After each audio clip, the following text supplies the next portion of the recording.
I finished my first degree and I was doing my youth service. I was already a leader. Hello and welcome to Obehi Podcast. I'm your host, Obehi A14, and I strongly believe that everyone has a story to share. Now let's get started into this episode.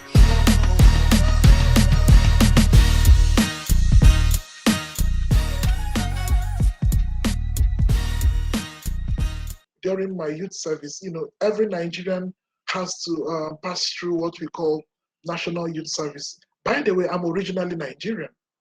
So, so during that time, I was appointed a leader, a state leader. States like we have about 36 states in the whole of Nigeria, and one of the states I was the leader of the corpus, and so it was really an opportunity for me to travel around, and I appreciated agriculture a lot. And the state where I served is the northern part, is in the northern part of Nigeria, in the northeast, close to where the Boko Haram issues, um, happened also. But then it wasn't happening at that time. But we were having, hearing a lot of challenges. And when I came back from my youth service, I started my master's degree in the same profession. And interestingly, since that time, I'm still the only a person in my set who mustered the courage to um, come in for the master's program. And I did it. And yes, we were the ones who broke the ground. I noticed that I am good in research, in agro researches. I noticed that I love to visit the market. I love to visit the rural areas. I had that passion a lot. And I couldn't really, I think it's something that maybe, I don't know, but it's something that is built in me. And, when I came in for my PhD, I was just learning on how to write, I was reading things, I was listening a lot. And at some point, I had challenges with fear. How will I um, do a PhD when people they come to present and other people will be condemning their work? That was the fear I had at that time. So anyway, to cut the long story short, something happened. While I was finishing my PhD, a man I've never met in my life by then saw what I was doing, and I don't know what moved him, and he became interested with my works. I was just I had published few works, and I told him, can I include you in my master's work so that you can help me publish it? He said, okay, no problem. But he wasn't even moved by that. This man included me in his program, and yeah, I can see the Africa Agriculture Agenda boss has just stepped in, Nathaniel Akibe. He is the founder. Actually, we co-founded Africa Agriculture Agenda. He is a force to reckon with. I call him a force to reckon with because he is in the media. He is a media person, and Africa Agriculture Agenda was a magazine. But later on, I began to sow some idea to him, and that was how. You are welcome, Nathaniel, my boss. So yeah, so this man at the University of Fort Hare in Eastern Cape Province of South Africa brought me into his program, and he liaised with their Agricultural Research Council, and I was and part of that project sponsored me to Malaysia. So when I traveled to Malaysia, I hadn't even defended my PhD then, but I presented part of my PhD research at that conference. It was an international conference on food and agricultural sciences, and it's held in Melaka. So on arrival at Kuala Lumpur, I traveled by road to Melaka, and it was very amazing. I tell you, traveling out for the very first time and meeting lots of people, delegates from different countries, and even in Malaysia, it was really a huge. And I travel with okra vegetables. Okra I used to, because of the first awesome experience I had. It was something that really amazed me because remember how my story started. I used to plant even ugu. There's what we call ugu. Ugu is fruited pumpkin vegetable. It's very rich in antioxidants, and also it's a blood volume builder. In addition with okra, so okra, those two vegetables, and other vegetable, even Talinum triangulaire, that is water leaf, and even Venonia amygdalina, which is bitter leaf, and even yeah, Telferia. I've mentioned Telferia, which is fruited pumpkin, Telferia occidentalis, and even cassava, which is Manihot esculenta. And so we used to, so in my research, my first degree research, I did something on vegetables. But in my master's, I did something on wood charcoal. And so Professor Jirichukwu Obi, he has just retired from the University of Fort Hare. And we did a lot. We were building capacity with South Africans a lot. And we did a lot with the Norfolk, with Netherlands. And he really taught me a lot. He exposed me to teaching, lecturing, and also, speaking and all of that. But before then, I had also, trained myself on speaking and building up courage, building up confidence while speaking and all of that. So I never knew I was skilled in speaking till uh, I defended my PhD in 2014. And when I defended my PhD, I was even in India when they asked me to come and defend my PhD. So I traveled within a week. Within a few days, I came back and I was, I was very tired while I was defending my PhD because I traveled, I entered about 3 or 4 flights, and it was very stressful on me. Yeah, but while I was in South Africa, many things happened. We traveled to the United States of America for a Farmer World Congress, and that Congress alone was the Congress that brought me to, uh, I was at St. Paul, Minneapolis, so I never knew that I would be, um, that I will monitor or that I will moderate a scientific section. I've never done that before, and I always admired people who did that. So at the port of arrival, I met with Professor Vincent Amanobo. He's Ghanaian, and he told me, "Are you Dr. Yeah, come," because he was amongst the people who evaluated me for a postdoc under that program between the collaborative project between ARC and the University of Fort Hare. So he said, Professor B said, you have to moderate this session. And we know that you are very good hand. I said, but what have I done now? So I was a bit, and I just told myself, you can do it. And I said, okay. And I did that. And it was very colorful. And I met a lot of people there. And one of them, we had been talking since 2015 till during COVID, 5 years after, we did something that hit the camel's back. And that was, a turning point in my life during COVID. I had, been exposed a lot also to networking. Yeah, but maybe during my presentation, I will talk more about that. Yeah, so now I am working with the River State University, and yes, well, one day my dean called me. Some universities, um, I'm sorry to say that, can be stereotype that they don't encourage you to excel in what you have done. The dean of my faculty called me one day and said, Dr. Agbugba, are you not supposed to be a professor by now? You are supposed to be in the professorial cadre.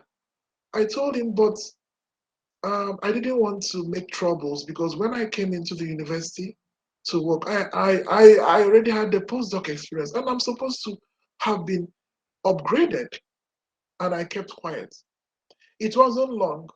A university offered me professor appointments, in that same, and also to build up the agricultural faculties. And so recently the vice chancellor called me and was like, they are very shocked. The way that this person is going, and he is not even a professor, but he is doing more than a professor. So, well, it doesn't really move me because I know where I'm coming from because I became an agroeconomist before I became a professional agroeconomist. Maybe I will do something on that.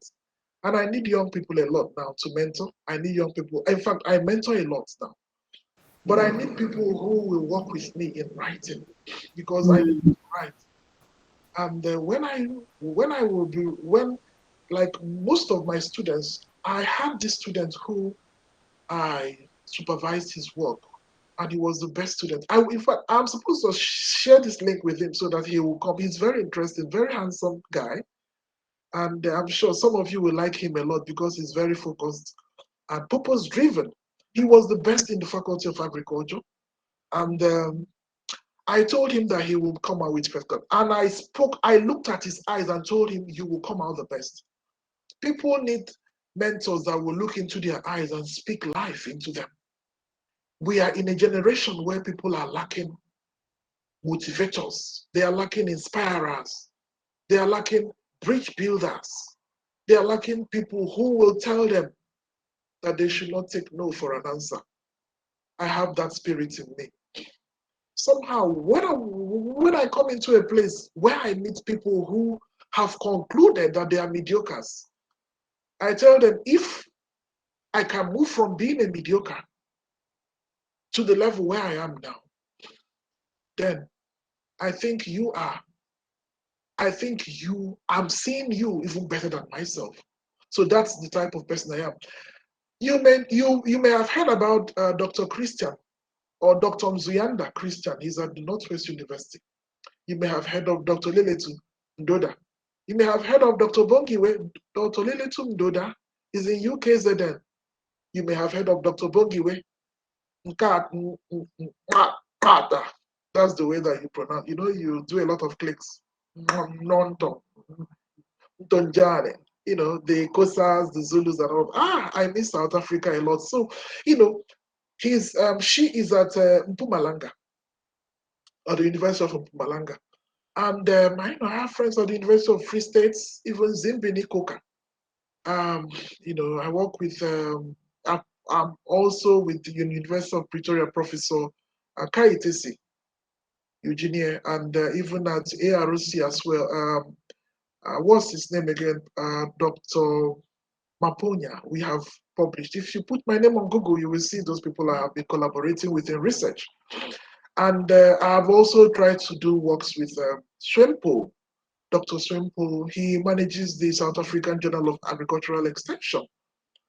And also some of them at Stellenbosch and University UCT. Yeah, just a few.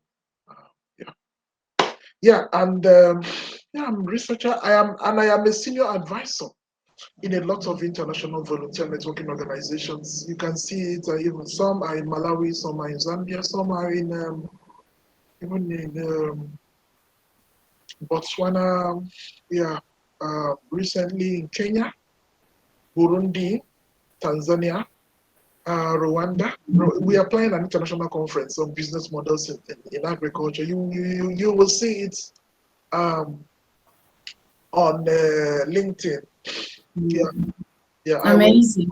I think you can just drop your LinkedIn details in the chat box so that people will be able to access it. And I'm just going to quickly jump into the chat box now. And once I'm done with that, I think you can start the presentation now. After your introduction, I believe that everybody's extremely excited to hear what you have in store for us. Dr. Ikechi is going to be talking about youth involvement in agriculture, and everybody today, I'm very confident, can agree that he is the right person to be telling us how exactly we can be involved in agriculture, looking at everything that he has told us he's affiliated with and is involved in. So we're super excited for that. And Janet says, I am so here for this. I believe today is my turning point. This training has been one thing I most looked forward to in my day to day, and it is all making sense now. I am beaming from the inside out. Who exciting. So Dr. Ikechi, this is your time. Has the recording started? Are you able to start with the presentation now, Doctor? I need to share it The on presentation, please do yeah, that. I'm trying to share it, yeah. And a warm welcome to everybody that has just joined. Welcome to the Agriscience training program that has been curated by Metapluvium Holdings all the way from Zanin, Limpopo, South Africa. We are a company that is bridging the gap between scientific knowledge and its application, especially in the agricultural industry. We are here today with Dr. Ikechi Agbugba, who is going to be sharing with us extremely best quality on how young people can get involved in agriculture. Are you winning, sir, with the doctor with Yeah, when you David? mentioned Limpopo, I just remembered that I Yes. have a very good mentor who now who are youths, especially African youth, because I can see that the major attendees of this event, we are all youths, African youths. I would have shared the link with some people from here in Europe, but I got so busy yesterday, so I didn't share it because at the University of Birmingham here, there are many youths who are also doing agriculture at the engineering section. We were discussing even into the night yesterday before I left. So Africa has the fastest growing and most useful population in the world. Does that interest you? Does that provoke you to think? Yeah, because African youths are, not just African youths. Recently, I was at the University of Sunderland where I was invited to speak. One of the professors who was also invited, Professor Imafidon, he is well known in the world with what he does with technology and the ICT and computer sciences, and he was giving us projections on how Africa is now the future, and that the future is not just in Africa, but that Africa is the future. And some people feel that that word is to psych Africans or to make us to feel as if, just to feel nice. It's not, it doesn't call for us to feel nice. It calls, it's a clarion call for us to arise. It's a clarion call for us to wake up from sleeping. It's a clarion call for us to begin to look for agriculture and then to also identify our position in the food value chain. Yes, over 40% of are under the age of 15 and 20% are between the ages of 15 and 24. That is definition of youth. Some persons have, some schools of thought have classified, that to be youths. And also they have said that youths are between the ages of 15 and 35. That, of course, a research that was carried out by African youths, which was commissioned by African Union. Yeah, that was the definition or description that they gave youths of Africa. So, of course, before I talk about the problems or bottlenecks that African youths face, some persons have also looked at youths as a mindset thing. And I am of that school of thought. I belong to that school of thought that youths, not just African, generally, youths is a mindset thing. Now, will you join me in that? You may be 50 years here, or you may be 60, you may even be in your 80s, like my biological mother. My biological mother still is very youthful. Why do I say so? Because I interact with her, and I know maybe that's why she's still living. She sees herself as youth, even her dressing most times. Now let's look at the problems that African youths face. Some of them, not all, They face unemployment problem. Of course, that's the biggest problem facing Africans, and many of them are migrating from our beautiful Africa to developed countries. They are migrating to the regions of the Northern America, the Canadian, the United States of America, or even to Mexico. They are penetrating into the Southern African region, Southern American region, in the Brazil, in the Chile, in the Guyana. Some of them are, enjoying in the Caribbeans. Some of them are also here in the Europe, and so many of them are in Asia. Many are now trying to chart their course to the Australian continent. And I have met with a lot, about last early this year or so. I put up a call to to the current Minister for Education and the State of the African Diaspora, and she is Zimbabwean. And I introduced myself to her, and she said, "Oh, you have a UK number?" I said, "Of course, yes." And she said, "What are you doing in the UK?" I said, "I'm just here like you." She said, "What? You have to go back to Africa." I said, "What are you also doing here?" So, but I wouldn't go into that, but we exchanged words at some point. But I began to think about what she told me recently, how our conversation, you know, was flowing. And I told her that, anyway, what she was trying to tell me was that you are a professor in an African university. I mean, you are known in Africa, and you are doing a lot of works in Africa. Why are you leaving Africa like that? Don't you know that you are a role model? You are well known in this agriculture thing, and you are coming to the UK to do what? Coming where you'll be a second-class citizen or third-class citizen. And I told her, for your information, I'm a missionary. The way that they came to Africa to colonize us, I have come to the UK to recolonize them and change their mindset. And I know that I am not alone. Anywhere I stand as an oracle of the highest order. For your information, blacks cannot crack. There's a way God created us, the blacks. And the problem that we have is the mindset problem. And that is what I will always want to build up in people I relate with. I have problems a lot with we Africans, especially my country people. Sometimes I am looked at as proud. Some people look at me as, with different ideologies because of the way I sound. But I keep telling them that I am not an ordinary person. People who are change agents, people who are passionate with what they are doing, people who have been anointed, appointed, and also, empowered in one way or the other. We should not take ourselves as ordinary. You have to tell them that it's not good to be a racist. It's not good to be xenophobic as well.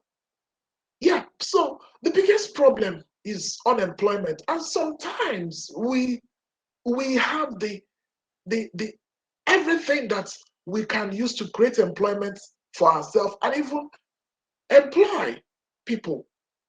Now, we also have problem with lack of proper information.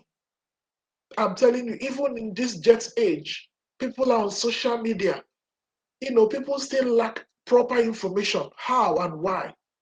Maybe it depends on the social media platform they are always going to. Some people would have forgotten that there is a good, Google to put, to check on the news, to know things in line with your drive. You need to Google. You don't know you are so important in that small thatched house you are in one eastern, in one Eastern Cape province village, maybe Queenstown, maybe Mtata. You may be in Kofi Mvaba. You may be in Bizana. You may be in Port Shepstone. You may be in Pietermaritzburg or anywhere within the KZN. You may be in Limpopo. Yeah. You may be in anywhere, even in Malawi. You may be in the DRC, wherever we are, you are very much important. And you are so significant that you are also a voice waiting to happen. So you are a dynamite and you must explode. Yeah, so also challenges of African youth is poor education system. Yeah, part of what Professor Imafidon said is that the type of education that we have, which I will not go into deeply, is that our education has to be restructured. Our education has to be reviewed. So we need to recapture, we need to rewrite the curriculum in such a way that it will align with the advancement, with the new dimensions of technology. A lot of the drugs and substance abuse, it's also a challenge of Africa, and also time management. Some of us, we do not manage our time well. We are always, thinking that time is on our side, and we waste a lot of it. Some of my mates, saw my, the things I do on social media, and they were like, wow, wow, wow. When, at what time did he reach this level? Because sometime,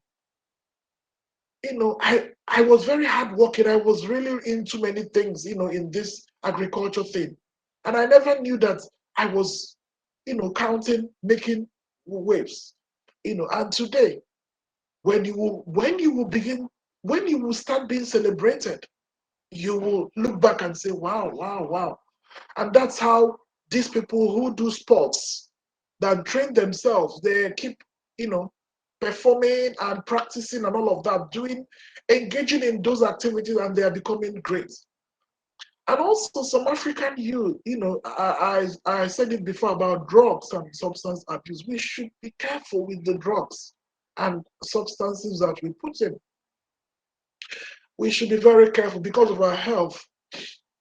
You may take those things and it will, of course, it cuts short the lifespan, especially people who don't even know the makeup of their immune system, and they are busy taking substances that are very harmful. Also, the issue of crime rate and social vices. We have that challenge in Africa. We have that challenge in the world, not just in Africa. Well, in Africa, we also have the issue of female genital mutilation, which, of course, it's been, discouraged now. Then also pressure. There's so much peer pressure in social media, Snapchat, Instagram, Facebook, WhatsApp. There's so much pressure. You know them. And TikTok and more of them. So there's so much pressure, and the time, everything revolves around time. Let's look at how the youths of Africa have remained on, how they have. Can I please just quickly jump in? Can you please have your presentation on slideshow format, please, so that we're able to see your slides, please? I'm already doing that. I'm surprised that you are not seeing it. Maybe it's from my side only. Sorry, you can continue. Please, can you ask them? Because it's very important. We can't see. Oh, really?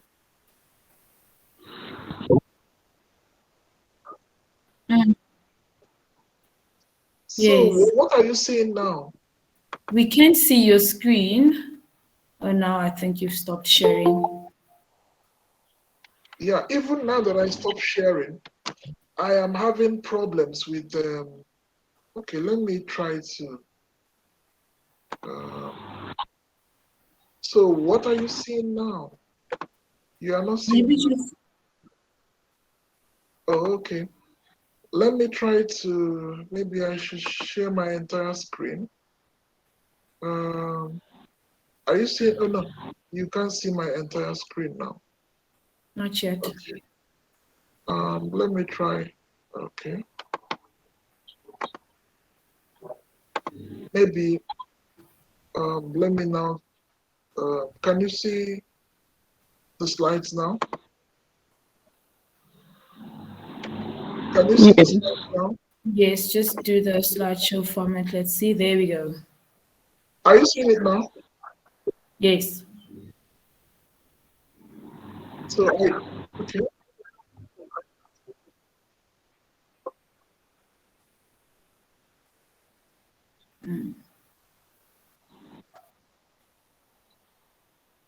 Yeah, it's Okay. perfect now. Thank you. Thank you. Thank you. Yeah. So let's look at agriculture and why it has remained unattractive to the youths of Africa. Let me tell you something that will interest you. It's not just for the youths of Africa, it's also for many youths around the world, even in here in the UK. Like in the UK recently, there was a program I was invited to attend. I think it should be in September, and it's a camping program, and the title is trying to create awareness for British children and for people who have grown up in the UK, children, youngsters, to come back and become, to understand that they have roles to play in the agriculture of their community or of their land. So um, there was this report which um, Wangari Kuria, the CEO and Digital and Technology Week, he is the founder of Farmer on Fire. He said that lack of youth involvement in agriculture is inhibiting the sector's growth, according to industry experts. And of course, this has led to a situation where the average age of Africa's farmers is 60, despite the median age being 19. So can you imagine that? So young people, and he also said that young people in sub-Saharan Africa, of course, we know sub-Saharan Africa is made up of about 46 countries, outside of the Northern African region, which is, often views agriculture as inefficient and uninteresting. Now, young people they aspire to formal sector employment and modern urban lifestyles. And he also said that youths do not consider agriculture as a future, in part because of a lack of access of inputs and land, she said. Now, she also said that improved policies, role models, and better support for farmers in regards to inputs and access to markets will make the sector more appealing to the young people. And I think this is very true. Why I'm saying this is because my experience as a university teacher, not just in South Africa, but also in Nigeria, when I started to teach students, like I am of there are many things that people do that I don't really believe in because like I'm a very practicable person. I love to think before I do something, and when I see something that is wrong, my my conscience tells me. So what I notice that is wrong is carrying notes to class to teach all the time. There are times when you don't, you just have to keep that note there and tell them about your experience and about what those students, I mean, you are supervising final year students and they are studying agriculture. And you need to tell them what the future can hold for them. You need to tell them the viable options that are there for them. So, and when I started to do that, many of our students graduated, they started practicing agriculture. This, I'm telling you, most of them, they keep sending me text messages of their farms. Some of them have gotten good jobs already, and some of them they are still doing it. So, we need to be very much impactful and, and also transformatory.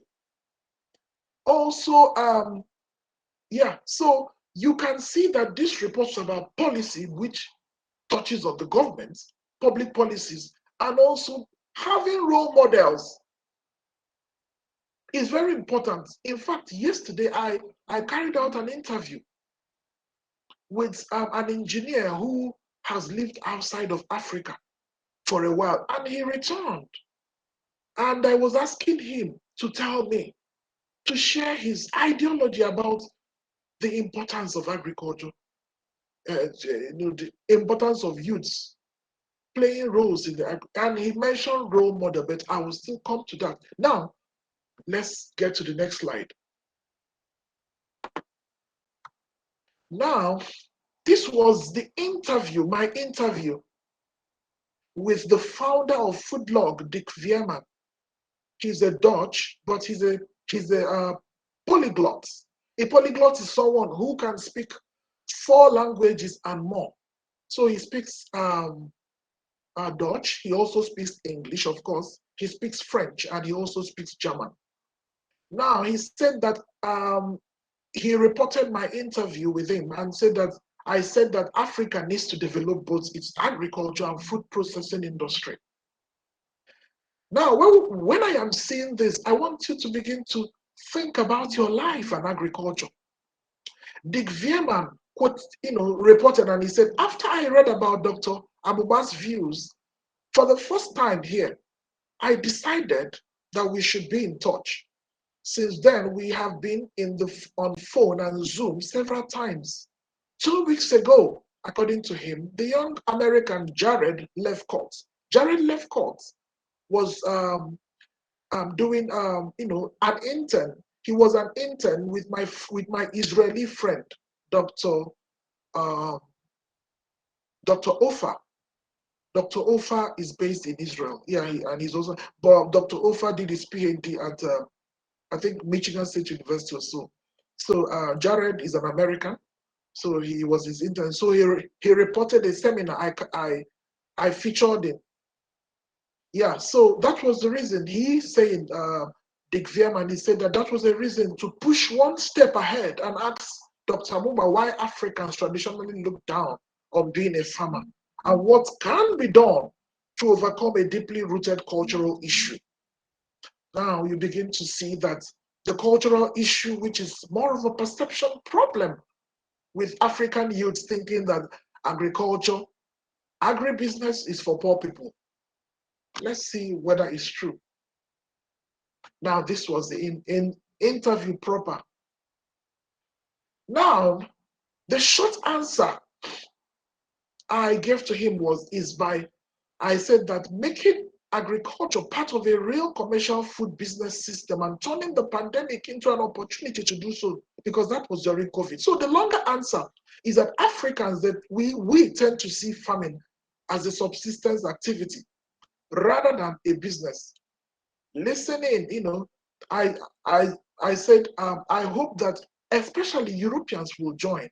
For I guess, okay, this is like calling for them to join the interview and to see how the issue of Africans trying to migrate and the issue of misery will result from current situation unless we do our utter best to help develop not only our agricultural production in Africa, but also an agri-food business system and trade that makes a profit in proudly African-owned processing as well. So permit me to say that what the youths of agriculture have perceived agriculture to be is no longer true. Agriculture is not just to spend time in the farm like our foreparents did. They used to, waste time in the farm. Let me not use the word waste time, but spend time under the sun, drudgery and the stress and everything. But they forgot that agriculture, that there is a business side of agriculture and that we can actually build factories. How many of us are thinking about building factories? Building where we can process. And that is what the first discussion I had with Nathaniel, the founder of my co-founder and also the boss of Africa Agriculture Agenda, when we were talking about technology moves to industrialize Africa's agriculture. How do we industrialize Africa's agriculture? We have passed the first industrial revolution. We have passed the second revolution. 2IR, now we passed 3IR, that's fourth industrial revolution, and now we are in the 4IR era. In this 4IR era is where the cyber systems is, plays a major role, and that's where we get the Internet of Things, artificial intelligence, blockchain technology. And I tell you, yesterday while I was at the University of Birmingham, I was with a professor, not just one. We were with many professors there, and many of them were like, "Wow, we need to work with you." Wow, wow, wow, because they need somebody. They need people with the knowledge of agriculture in that engineering, and that's even at the School of Engineering.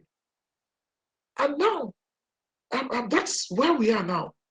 This is a report by Sophie Nedley, just 2 days ago. Look at what she said.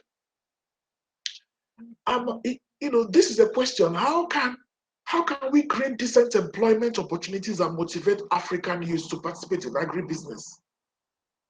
Africa's agriculture sector to reach $1 trillion US. Can you imagine? $1 trillion US by 2030. What role does the youth play in achieving this? So what is the role of the youth? It's actually you and me. And I think that is even where and what God wants us to do. I think why I'm actually speaking like this with all authority and with all all assertion. Why I'm being assertive is because I know that even in the Bible, when you read the book of Genesis, God commanded man to eat what? Herbs, to eat fruits, to eat vegetables. That was the commandment that we were given to. So what does that tell you? That tells you that the crop side of the agriculture sector is a major, is the major sector that contributes more significantly to the gross domestic product of every nation. And the agriculture sector is a traditional sector, is a real sector, and it, of course, is a primary sector. So every other sector must depend on the agriculture sector. And now tell me other sectors that you know.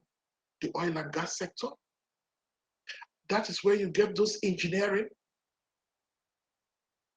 You can even get chemical engineering. They all depend on agriculture. The pharmaceutical industry, they depend on the agriculture. The education sector, the health care sector. Now we are talking of good nutrition, feeding well, food security. Where does it come from? From agriculture. So now, Sophie reported, and he said that Africa harbors the youngest population worldwide in terms of average age, with 70% of sub-Saharan Africa's population being under the age of 30. So, however, the dire employment situation hinders the continent of Africa to fully incorporate the potential of the energetic workforce, creating a fruitful ground for youth employment. Because of that, most of Africa's youths resort to informal work. Many are underemployed or remain in poverty despite having work due to a weak social safety net and low wages. Permit me to talk about myself as a researcher. Most of the things I am, this presentation, why I insisted that we have a recorded version of it is because this is like a top-notch presentation that has recent research side. Yeah, because what you are seeing today is actually like news that we need to take very seriously. So I always want to present current issues, findings from research, so that we know where we are, and we can also, draw lessons from where we were before, and also where we are going to. Now we are talking about technology, and some persons are studying computer science, after studying computer science, make sure you come back to agriculture because that knowledge is needed there. And I know so many persons who are very wise. They are wise enough. There's a guy, I know him. He's also an African. He studied computer science, and of course, he has a PhD in computer science. And you know where he went to work? He went into the domain of agriculture. He has developed some apps for some crops already. I'm not saying that the livestock or the fishery or the forestry subsector has no contribution. Of course, you know that that agriculture is a world of its own. Agriculture is made up of 4 major sectors, and that is crops, livestock, forestry, and fishery. And every aspect of the agriculture sector is very interesting, and it has the potential to bring, to drive livelihoods, of course, from the business side, and of course to also, ensure, for food security or provision of food, and also raw materials. We service the industry. We provide raw materials for industry, and that is where we are now in the area of processing. I was telling us about cassava just, a while ago, and I was telling us that cassava is very important. That cassava is a major crop, is a root crop, and it's one of the 3 major crops that Africa consumes a lot. The entire, the entire African, Africa, and of course we know that Africa is made up of, SADC region, that is Southern African Development Community countries. We also have Central Africa. We have Eastern African region. We have, ECOWAS region. That's the Western African region. And we have the Northern African region. And of course, that's where we get Libya, Egypt, Morocco, Tunisia, and Algeria. So the entire Africa is about 54 countries. And now we have the African Union's free trade area agreements. And now, what's the plan? The plan is to encourage intra-Africa trade, to promote trade within Africa, and also not even to cut off trade between Africa and other nations, but to ensure that there is that we trade mutually, that we trade favorably with also European countries, with American and Australian, because we have the ground to cultivate. We have very rich soil. We have very rich, environment. We have very rich land. Everything is rich. Yeah. So, and if technology can be brought in, how many of, do we have agricultural drones?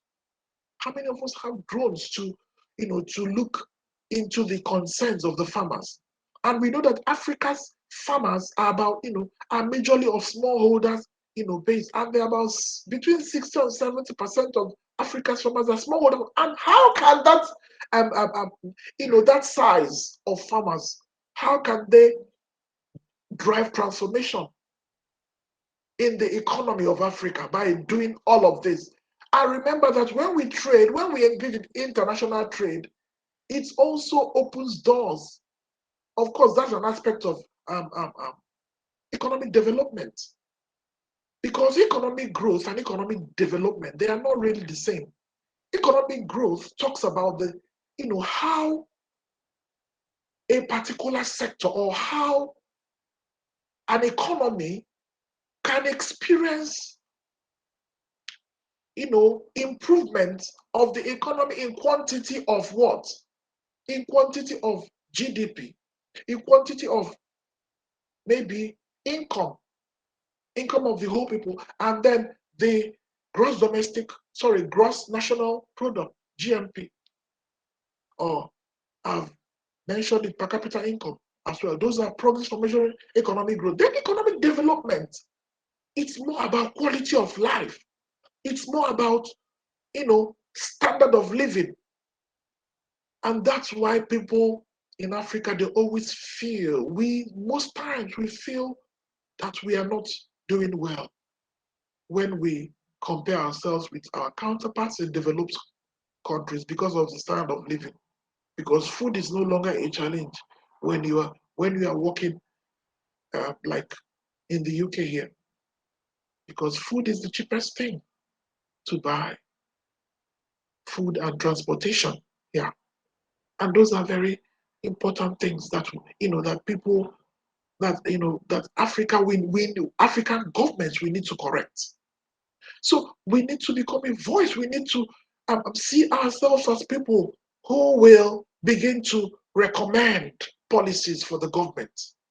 We need to form partnership. We need to think about coming up together in oneness and no longer to fight ourselves. Enough of fighting ourselves.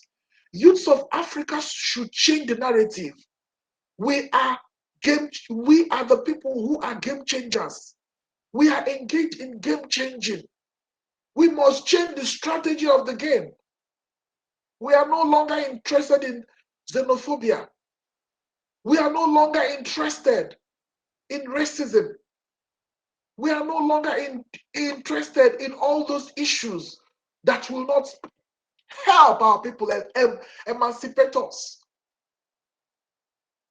Immediately you make up your mind to stand out as a voice. Somehow God in his power will send angels, positive angels around you.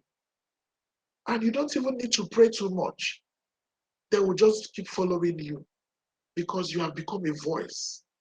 But I'm not saying that you shouldn't be careful because of the enemy that always looks for a way to cut your life short or to do something evil or wicked. So let's look at African Development Bank. Their report says that the youths face roughly double the unemployment rate of adults, which varies from country to country. And however, it's properly supported and effectively integrated into the job market. And it is the African youth that has the potential to transform Africa's economy sustainably. So this is actually the report of Sophie. And I tell you that this is true. That the youths and the women, from the researches that we have been carrying out over time, they are the major players of transforming Africa's economy. Ask me how. How did I know? Of course, you should know that I have said it. Because I am part of research consortiums. We have formed consortiums. You know what consortium is? Consortium is, collection of voices, different places within African continent and some Africans in diaspora as well. As a roving ambassador, I was appointed by the Prime Minister. He saw the way I was speaking, and he invited me and nominated me and said, I want you to be a roving ambassador. And I want you to work closely with me because I see that you are influential. You have a lot of knowledge about Africa. And I was very humbled when he sent me the letter. And we have been, that also exposed me to a lot of diaspora. And I'm also part of the African Development Diaspora Institute. And I'm also a diaspora expert. When I was appointed by the International Organization for Migration, it was a collaborative project between the Federal Ministry of Agriculture and Rural Development of my country, Nigeria, and the Department of Agriculture, Federal Department of Agriculture, for me to go and train the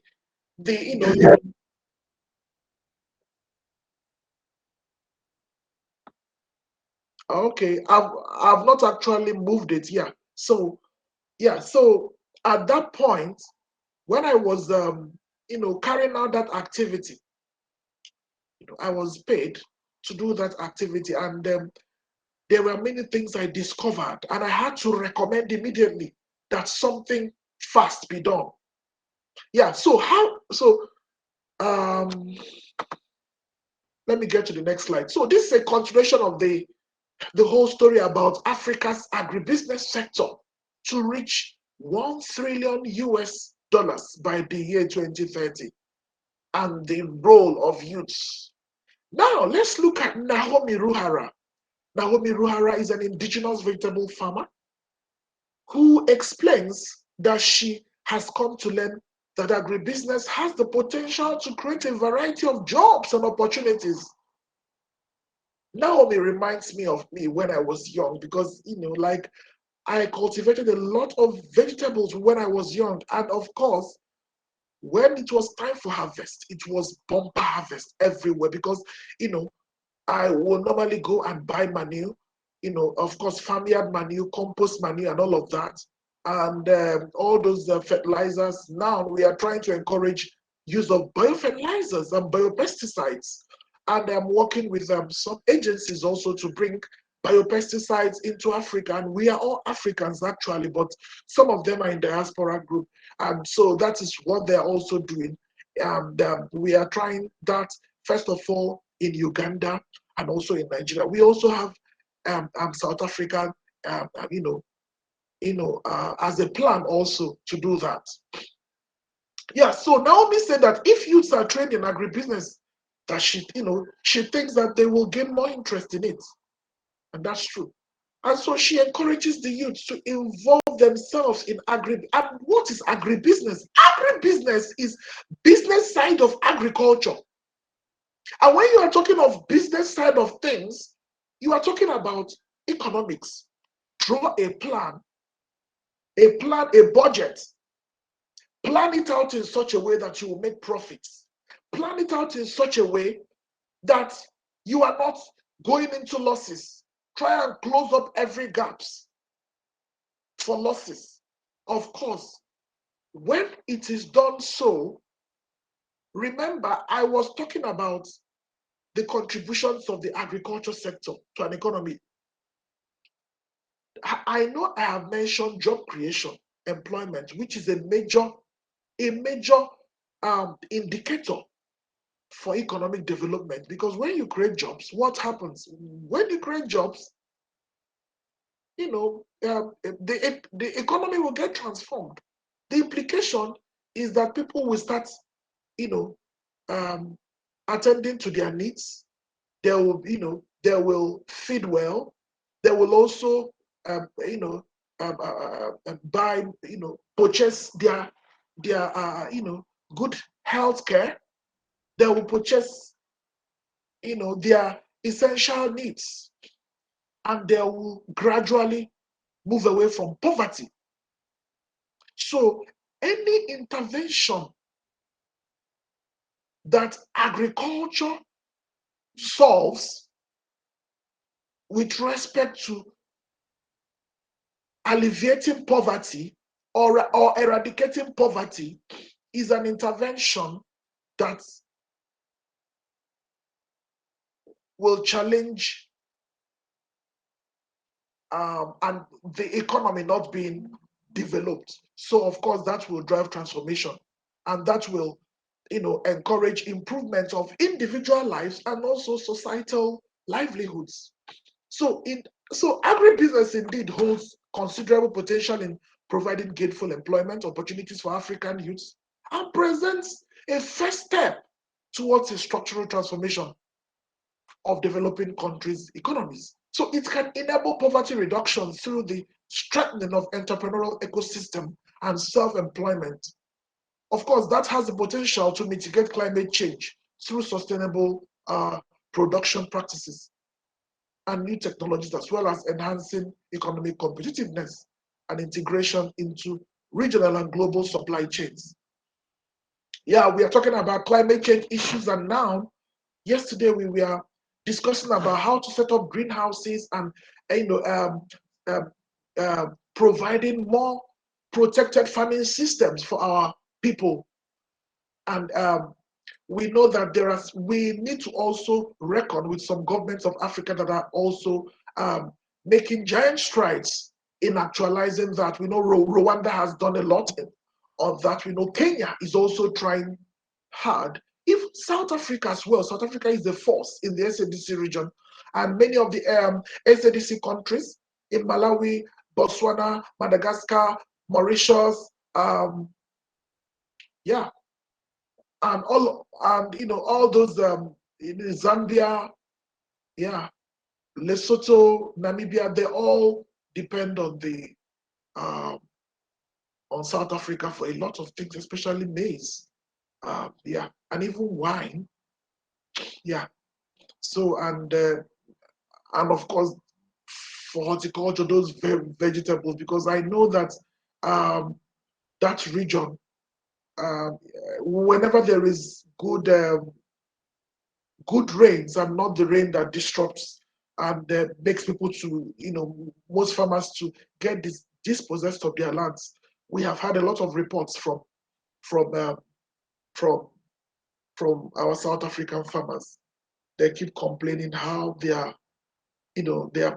having a lot of flooding issues, and they lose their lands in the process. And now that we are trying to encourage land reform policies, um, with respect to trying to buy back land and land redistribution, land restitution, expropriation of land, which there are issues that are ongoing at the moment. And I know that after a while that will be solved. So let's look at the issue of the vast agricultural potential and how the agribusiness sector is expected to reach this $1 trillion US dollars uh, by the year 2030.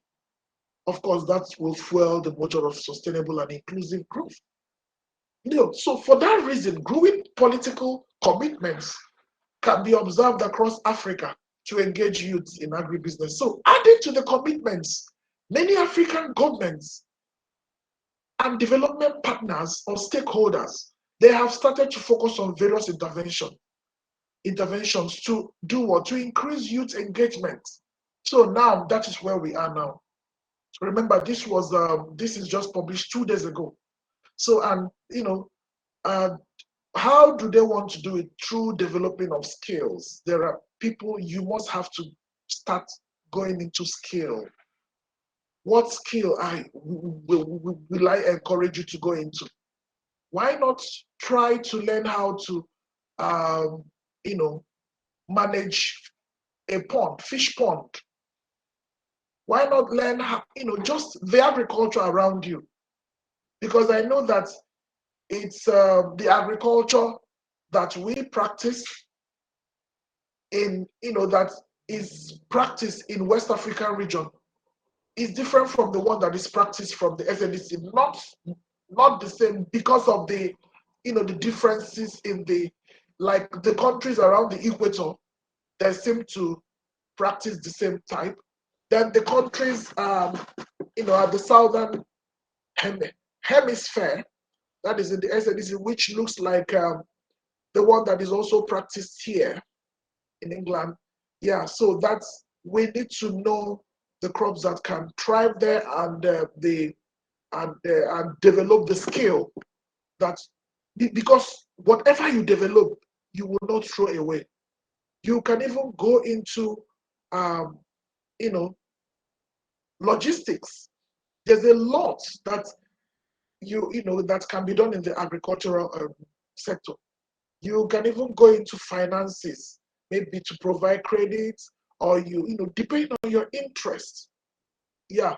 If not for time, I would have shown you a lot of areas that you can invest in. Maybe in the next time when you invite me, I can give you like profitable agribusinesses that you can invest in. I may not be very accurate with the one that is being practiced in your region, but I tell you that you will learn a lot from that session. Yeah. So and also these developments could help to increase innovation. Yeah. So we have talked about skills development, also resources. How to assess resources is very important. And what are these resources? The major resources are land, labor, capital, and of course the entrepreneurship issue. And that's where I will really encourage us to think about, we need to be more, and think about think about being more entrepreneurial. That is, be innovative in what we are doing, because there's competition. So we need to think out of the box. So there are many things that have not been done that you may have inspiration in. So I encourage you to don't throw away your thoughts. Always write down what that good inspiration or idea that flows in your mind. There's an idea in line with agribusiness or this or that. Write it down somewhere and keep. Don't write it on a paper. Write it in a well-documented journal that you are keeping for your future. It's very important. Now, these developments could help to increase innovation among the youths and attract youths also towards agribusiness. What of provision of new technologies is very important. I've talked about it before. Drones, Internet of Things, artificial intelligence, blockchain technology, among others. So there are also even we have bioinformatics, biotechnology, nanotechnology, vertical farm initiative, greenhouse, and all of that. We can compete, and of course networking. When youths network, when youths collaborate, what happens? They can easily drive transformation. Now let's look at United Nations Industrial Development Organization's contribution in accelerating youth employment in agribusiness. At the 2019, before the COVID, Tokyo International Conference on African Development, TICAD, the UNIDO and the FAO officially launched a joint program named Opportunities for Youth in Africa, which of course talks about accelerating job creation in agriculture and agribusiness. So the whole idea was to accelerate efforts in the area of job creation for African youth, especially through agribusiness and entrepreneurial development. And then the objective of the program was to increase decent employment opportunities in the agriculture and agribusiness sector for youths through individual skills and competencies training, the strengthening of agricultural value chains, and also the reinforcement of the institutions in supporting youth employment creation and entrepreneurial development is very important. Entrepreneurship development, because when we do that, what it means is that when you become an entrepreneur or a farmer entrepreneur or an agribusiness entrepreneur, that means that you are not an ordinary person again. You have come to a point whereby you are diversifying, you are evolving, because sometimes even when there is a challenge, you are able to navigate that challenge properly, and you don't even wait for problem to come and sweep you away from your ground or from your position. Like an entrepreneur is like an eagle that flies above the storm, an eagle that flies alone, an eagle that it has foresight. Yeah, so the entrepreneur must be innovative enough and must know how to use the negative challenges or the disadvantages to turn it around into something advantageous. Now, the OYA program is a unique solution. And of course, we have talked about the OYA program, which is Opportunities for Youths in Africa, is a unique solution for boosting creativity and productivity, for expanding horizons of opportunities, and the offering and also offers groundbreaking technologies and skills to young people who are hungry to learn or even grow and even become actors of change. I talked about it, game changers, and of course in their own country and on the continent at large. So through demand-driven technical and vocational trainings, work-based learning and skill-enhanced courses, of course, Opportunities for Youth in Africa accompanies young and aspiring entrepreneurs in turning their business ideas into sustainable and bankable business models. Now, this was also a report which Gilbert Ekube is a Nigerian reporter with the This Day newspaper, and you can see when he posited that the targets, the targets of Nigeria with this initiative, which is youth employment in agribusiness and sustainable agriculture, YISA, is encouraging youth participation in agriculture. And of course, the YISA project targeted in improving the livelihoods of youths in rural communities through agriculture and agriculture enterprises by providing them with improved technical business skills, also entrepreneurial skills, financial and life skills. So it's very important. This is how we build capacity with youths, because youths are the future.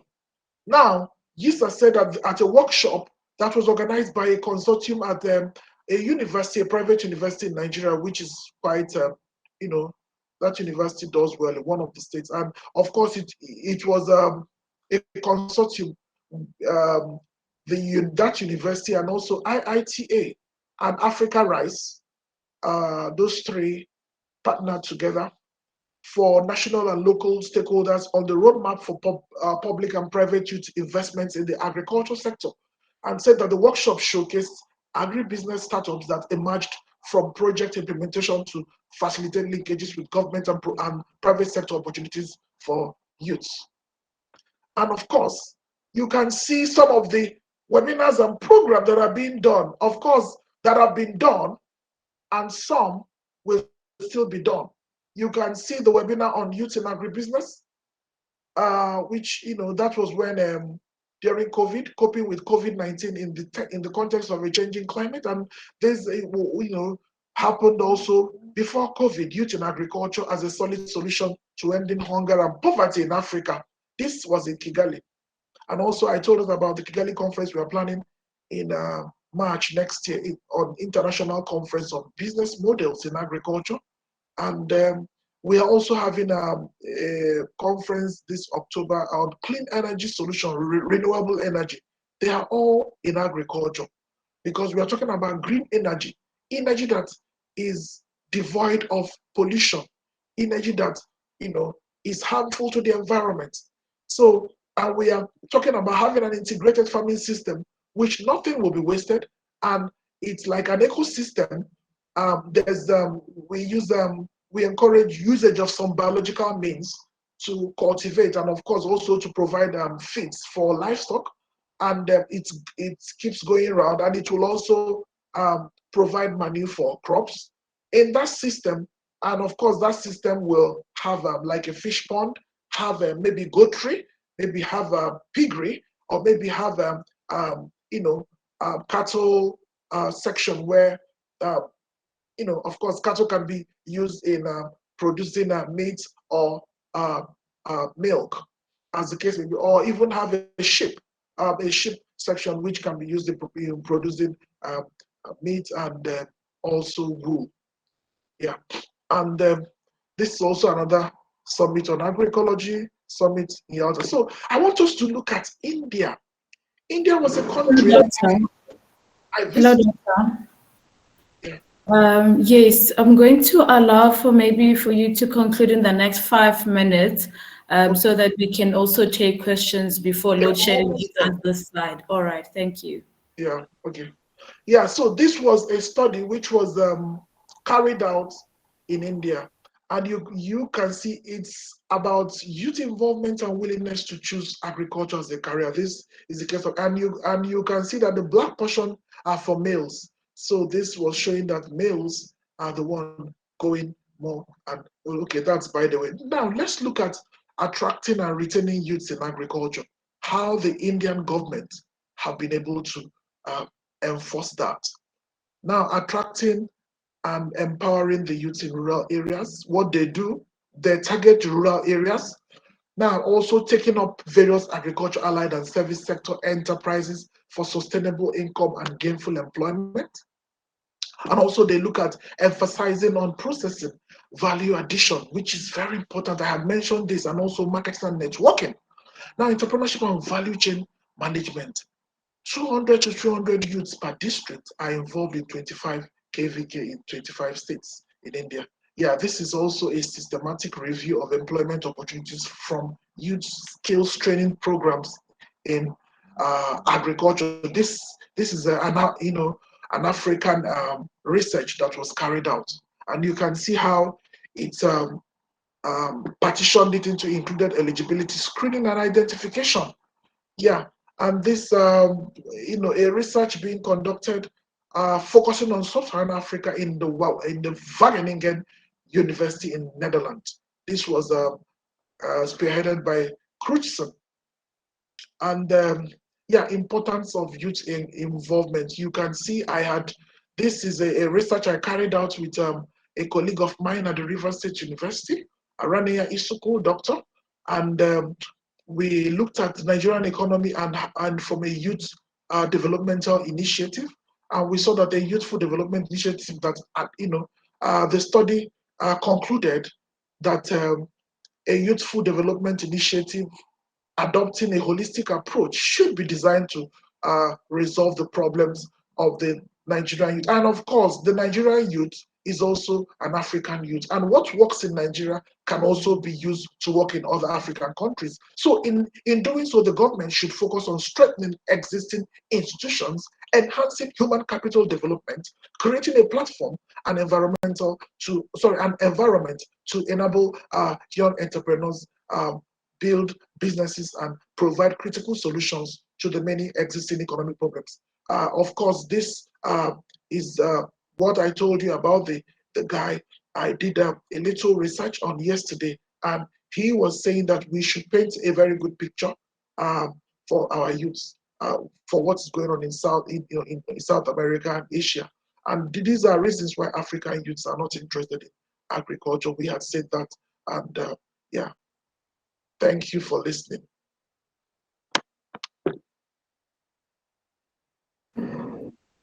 Amazing, amazing, amazing, amazing. I for one am extremely speechless. Doctor, you have said a mouthful, and I'm not going to say much. I'm just going to open the floor.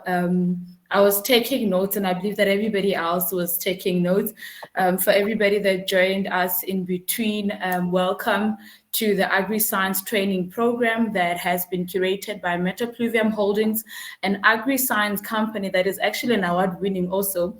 We are currently the top agricultural youth-owned brand in South Africa 2022, and we are very excited to have you here today. And I believe that you have learned so much from Dr. Ikechi, so I'm going to open the floor for questions.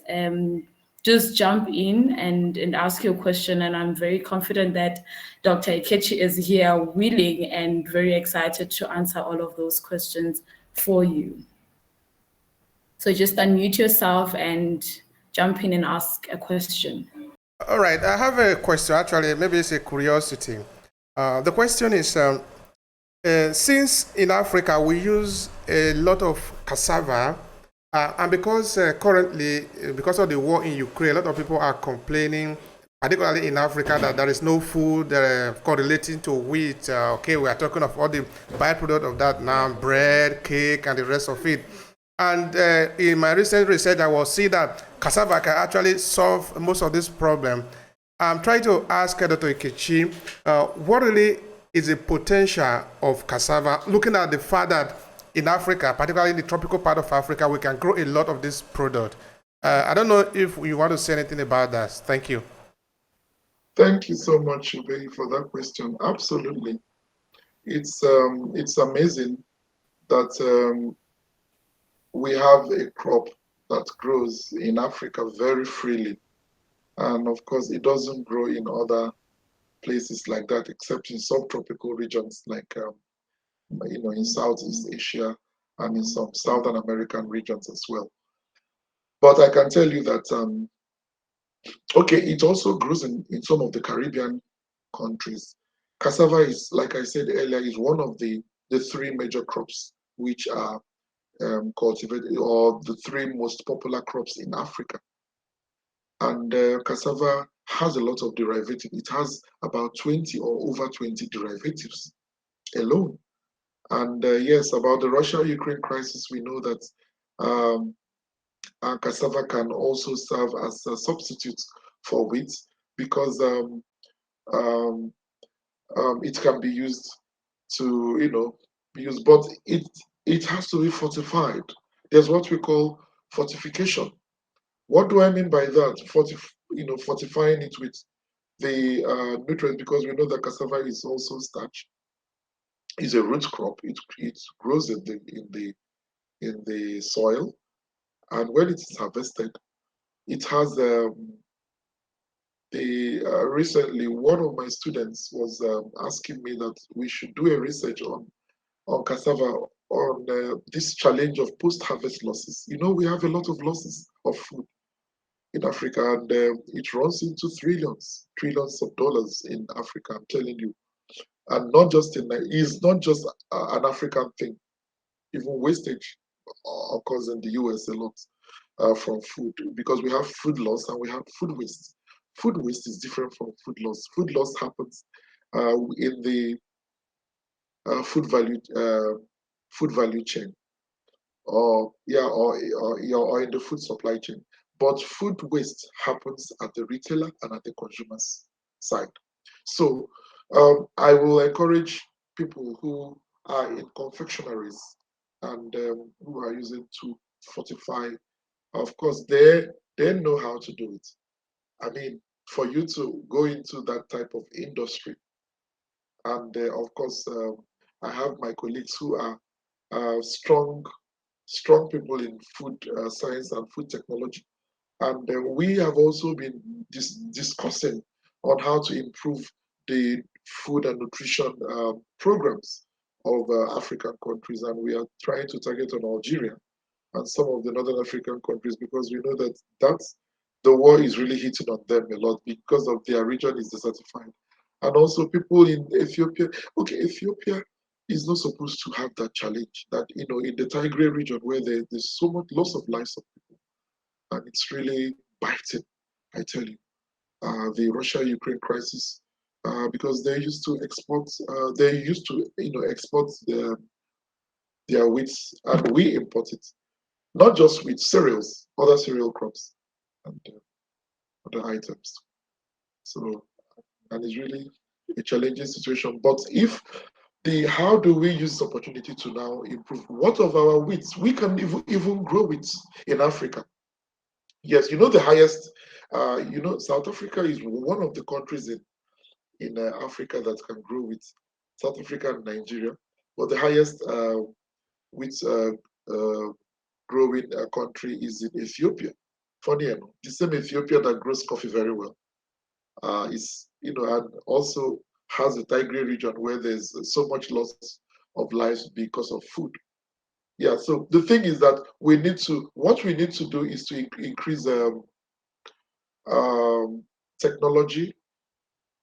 Yeah, we need to, of course, policy is a must, changing of policy, because from top level, then we start deploying every strategy which will enhance, because if it is the climate or the weather, we have it in that region where it is grown or where they are grown in those regions. Yeah, thank you. Thank you so much, Doctor. I'm just going to jump into the chat box while people prepare their questions. So Janet here says, "I love the narration of how Africans are all over the world, but our energy is the same, and that connects us all." And it's for me, it's just very exciting that I'm in South Africa now, and you are in the UK, and others are connecting from Nigeria and different parts of South Africa. Different provinces. And we are in Zanin, but we've got different other villages around us. And what technology has done is that it has brought us to one room. Everybody is gathered today at this training, and we are learning so much. So I'm looking forward to seeing Africans working together in this mission and ensuring that we are creating employment, but not just only employment, but wealth for ourselves, because the aim is not just to solve problems, but to make money and build sustainable businesses. So Janet also says that she experiences such amazing way of us to connect. And I think it's what you were saying, that when you are in a lecture hall, you prefer to not only just use slides, but you share your experience with your students there, and they are able to connect. And I think what you have done today in terms of teaching us and sharing knowledge in a storytelling format where you mix your knowledge and experience and then you go back to content, it has gotten us to really take a lot from the information that you were sharing today. And Laura is saying youth empowerment, being innovative entrepreneurs because competition is high. So I'm going to open questions. The amazing Dr. Ikechi is here, willing and capable to answer your questions. Just unmute yourself and jump in and ask a question. I think we're going to allow just two more people because of time, just two more people jump in and ask a question. Hi, Mapula, if I may. Yes, just a quick one. I think I'm reflecting on myself with what Doctor has said. I know he has said start where you are, but really in the most practical way, what would he say the most basic first step is of starting? If you're interested and you're, like for me today, I've had an interest in moving myself in that direction of getting in the agri space. But, you know, I live in Joburg. I have a full-time job and life and family and everything in between, but the desire is there, the willingness is there. I understand the value of being in the space in agriculture. What is the most basic steps one can take really just to get started with those dynamics that I've mentioned? Thank you. Yeah, thank you so much, Janet. I was thinking that you're one of our students that fought here because you really sounded quite familiar. Yeah. Anyway, your question is very interesting. But remember that the agriculture sector is broad. The first step to take is to try to pin down your passion. Check your passion very well. Where your passion is at this stage of your life. Remember the way I started. I was it was my mother who was influencing me in that direction. Because sometimes I look at myself and then some, you know, I am tempted to think that maybe I should have been a better medical doctor. But on a second note, and I would say, if I am in medicine, would I have been known the way I am known? Would I have created impact the way I am creating in this thing that it's very I'm so passionate about. So you need to first of all know your passion. What really do you want to do? There are many things to be done in the agriculture sector, and you need to identify people who are doing things in that area too. But you have to be careful also, because when you are doing that, you will get people who may discourage you. The agriculture sector can be discouraging. Let me just say that I am not a prophet of doom, but there was this woman who, funny enough, she's based in South Africa, and she's based. I mean, she's a wealthy woman. She's rich, but I think her husband should be a professor in one of the. I won't mention the university because you will know if I mention, because they are well-known people. And yeah, she got a very big land in my country, and she invited me to the farm. As a matter of fact, when she asked me to go to the farm, she wasn't there, but somebody that knew the farm, we all went together, and it's not close at all. It's a bit far from where I work. And I was amazed when I looked at the land. The land was so big. Oh my God, I was so tired walking around the farm and looking for water, gasping for water and all of that. And before then, I told her, have you used any agronomist in this land? Have they tested the soil? Because she said she will bring in cocoa peat, she will bring in this, she will bring in that, she will bring in a lot of things. And I was really, really trying to tell her the implication of what she was saying. And she is not an agriculturist, she's not a farmer, she's not trained in that, and her husband is not trained in that as well. So maybe she has some knowledge about agriculture, but she doesn't really understand what it means to invite a soil scientist or to invite an agronomist. An agronomist is someone who knows, who is a specialist in soil and crop issues, soil and crop, not just a soil scientist. So, like a balanced aspect of agriculture. So, um, she was telling me that she uses the internet a lot to do that. So, I smiled. I didn't want to argue with her. But do you know, let me cut the long story short. This woman planted on the farm. I mean, the farm is so, and she told me that she sighted the farm close to, where the river or the stream is. And I told her, okay. And I saw it also when I went there, and I appreciated the fact that there is water close to the farm. And of course, that place is a riverine area. And but sadly, all that she planted, none of them survived. So when she gave me that, when she broke that news to me, I was very heartbroken because I know that she really invested a lot of money in that project. And in fact, I've not heard from her because she lost her mother. And since then, I've not even heard from her. And there was something I learned from that experience because I also learn every day. When you are doing such a project, don't do alone, try and consult. The advice I give you could put you through. But I do not know everything, and I cannot know everything. Like I normally say that the agriculture sector is quite broad. Yes, it's possible that I know a lot of things, but my knowledge will make me, even in the medical profession, the GP will still refer you, the general practitioner will still refer you to somebody who is a specialist in this area.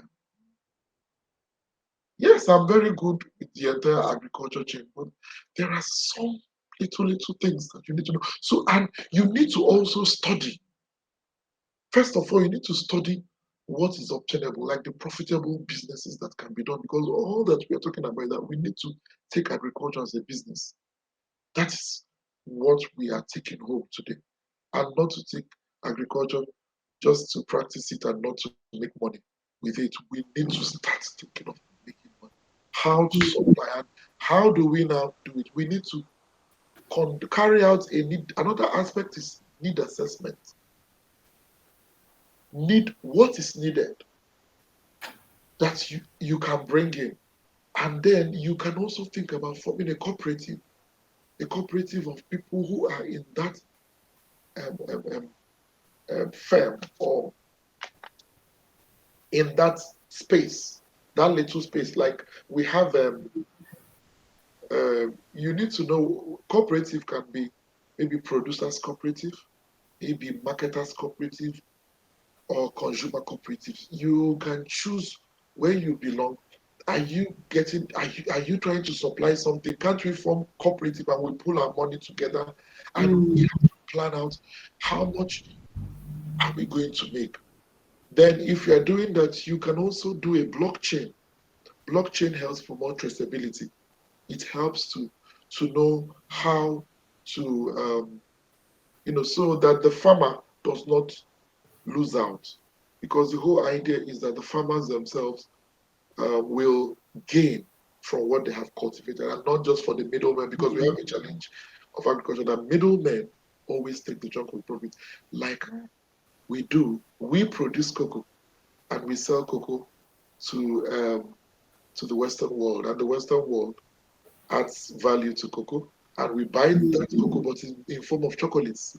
Now we are paying more for the chocolates now because there are, oh my God, people come to UK, they come to Europe, they come to America, they visit America, and they buy lots of chocolates. If you see the way that chocolates are moving from this side to Africa, because we don't have processing plants. We are not encouraging that. I would not, a country like Cote d'Ivoire, Ghana, Nigeria, Ethiopia, has cocoa, even Uganda as well. Yeah, so so there are many other crops. So, and like I will always say that technology is a driver of sustainability. Technology is the driver of creation of more food uh, value chains.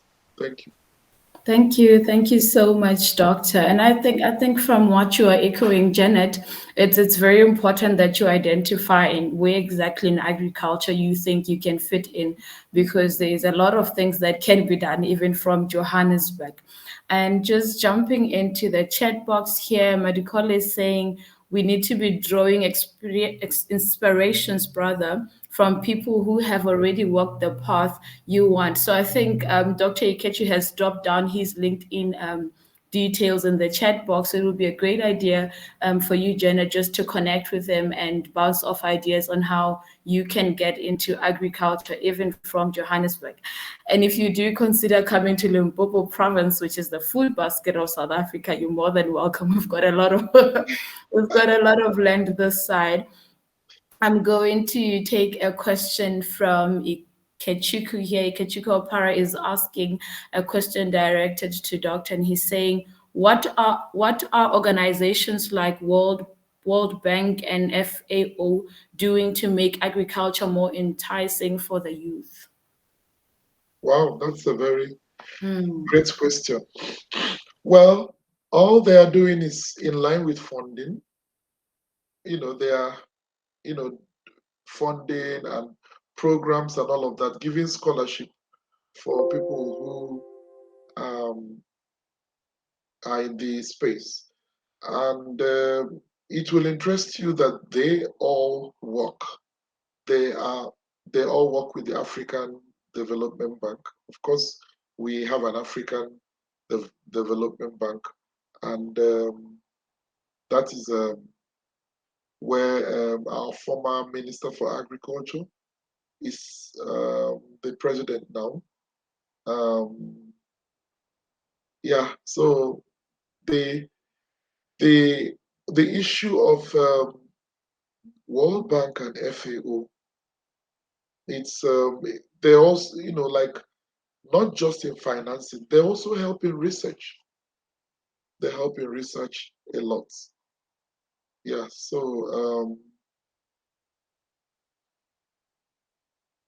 I think you can also write them. If like most people have contacted me to, if I have links with United Nations, with World Bank, like recently, so, somebody, she's in the Reunion Island, and we were discussing about how the we can work with the United Nations and even bring in more Commonwealth. Yeah, yeah. So it's um, it's really very interesting that people are coming back to agriculture. I'm really, really happy. In fact, when that COVID happened, I became happier.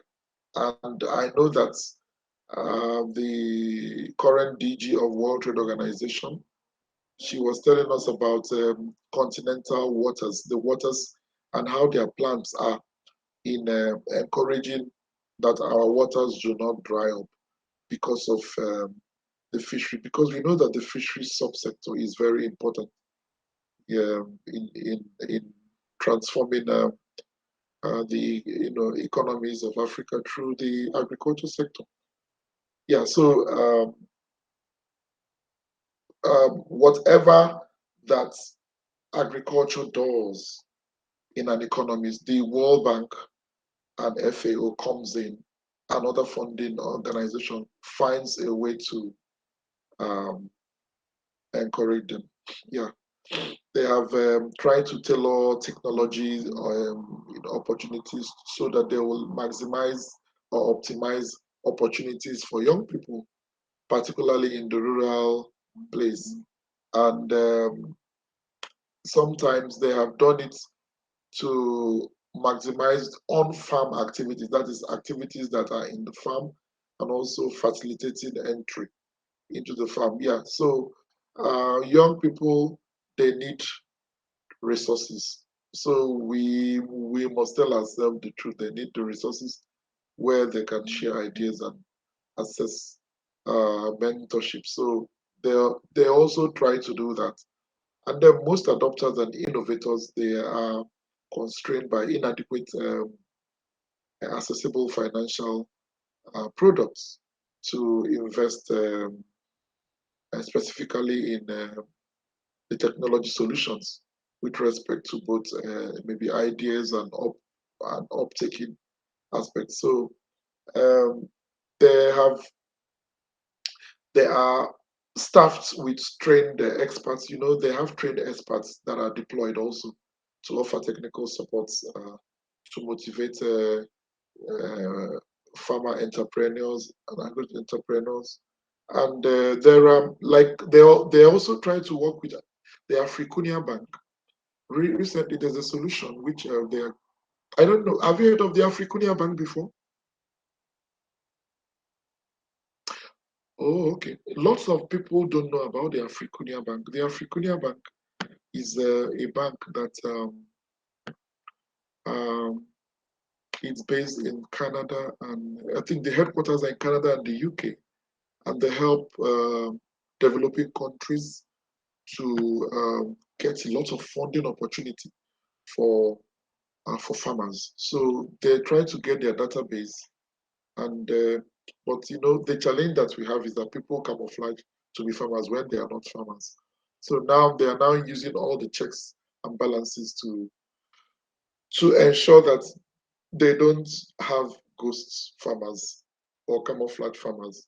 Yeah, so, and what do they do? They do it to build the seed capital products and competitive incubative or incubation grants to familiarize their resource mobilization and, of course, strategize more to create more solutions that are modeled by the youths themselves in driving for new approaches to financing.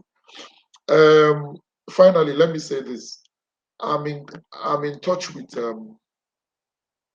somebody in the US, and she's an interesting person, and she um, is a top person with the Ethiopian World Federation, and they usually release projects to African um, countries. So, but sometimes we write a lot of proposals and they are not accepted.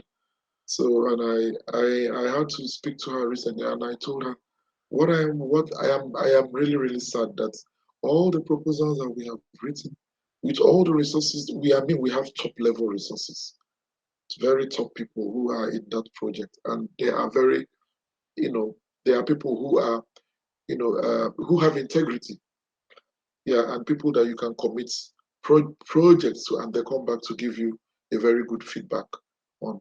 Such people are in the project, and they are. One of them is a lawyer, and she's an energy lawyer, and she wrote me and she told me that I am still very hopeful that we will win that project. And she said that sometimes that those people that are holding the key of that project, that they don't want to open it up for Africa. And I said, okay, since they don't want to, but she said, okay, that she will keep sending them. She keeps sending them to me. So if and I know that some people in South Africa stand a better chance to win some of those projects, and the youths are really, really you we not you we are all blessed to youth, so we can actually develop proposals. You can have some proposals, just keep it. when it is time, we can share it to the relevant people. But I don't like to share projects of people that people will steal from, because we have to also be careful of people who steal people's ideas. And me, I cannot do that type of thing. It's a wicked thing, really, to take an idea. Actually, we applied for a project recently with the ATPS in Kenya, and when we tried to apply for it, some persons in the group were laid back, so the application did not go through. So, and I wrote them in the chat because it was the consortium that we formed, and I told them that I will have to submit this proposal to another body. And before I could say Jack, they sent me another proposal from the one of the UK innovative bodies, and the UK government is trying to fund research between um, UK institution and African institution. So there are many opportunities. Yeah, I tell you, and like I was telling us that Africa is the future. Lots of funding have been channeled to Africa, but some negative, corrupt people who are blocking it, and it's not a good thing. It's also a sad thing to think about. Yeah. Sure, Doctor. I'm just mind blown by the content that you have, and very grateful for you, to just make time to share all of this knowledge with us. And I think the take home, Madikole wrote in the group here, it's one of the opening statements that you made, that we are all important and significant, and that we are dynamite and we should explode. So I'm really looking forward to collaborating. You're mentioning that there's lots of funding out there that probably we don't know about, but we've got the know-how to get the projects to run and be executed and implemented. So we look forward to collaborating with you as Metapluvium Holdings, as South African young people. We are looking forward to collaborating with you, Doctor, and making Africa a better place for all.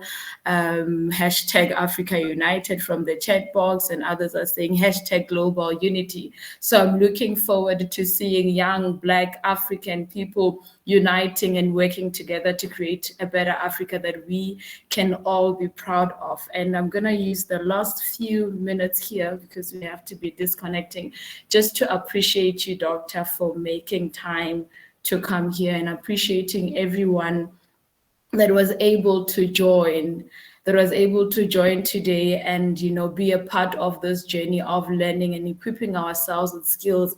Because I say that Metapluvium Holdings is in the ministry of changing lives, and such platforms are what we are using in order to ensure that the change is actually felt and people are equipped with the right skills to venture into agribusinesses. And like what Doctor has mentioned, that it's not just about going to the farm, in the sun.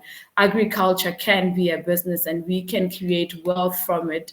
And I'm looking forward to hearing testimonies in the near future of people saying that, from these sessions, they were able to create and become millionaires, because that's what we are all aiming to do. And last statement is something that I like to say a lot, that a brilliant idea does not require experience. It stands and it represents itself. So when you move out of this session today, please do not take those brilliant ideas that you have for granted. Please stay with them, move on them, work on them, and ensure that you are collaborating with the right people, like Dr. Ikechi, like Metapluvium Holdings, associating yourself with the right people and ensuring that you are getting people that are going to be part of your team and ensure that your dream does become a reality. Because the only thing that is stopping you from realizing that dream or realizing that vision is actually you starting the implementation. So let's start, learn on the go, and associate with the right people. Doctor, from myself, Mapulali Seilani, I am extremely humbled that you managed to be with us here today. And to everybody that joined and has been joining our Agriscience training program, thank you so much. It has been a very exciting time. We're having our last session tomorrow. And yeah, it's just amazing how time flies when we're having fun. But thank you so much for coming, and enjoy the rest of your day. Thank you. Yeah, thanks for the opportunity. Yeah. Thank you so much, Obehi. Thank you, and thank you, hosting. Obi, for recording our session. We really appreciate you. Thank you so much. Thank you. It's a pleasure. You'll find it available online. I'll send you the link so you can view it there. Wow. Thank you. Yeah, Thank you so much. it's awesome. Thank you. If you enjoy this podcast, make sure you subscribe so you never miss any of our future episodes. Rate and review Obehi Podcast and share with your friends who might need it. I remain Obehi Ewanfo. Thank you so much for listening and talk to you in the next episode.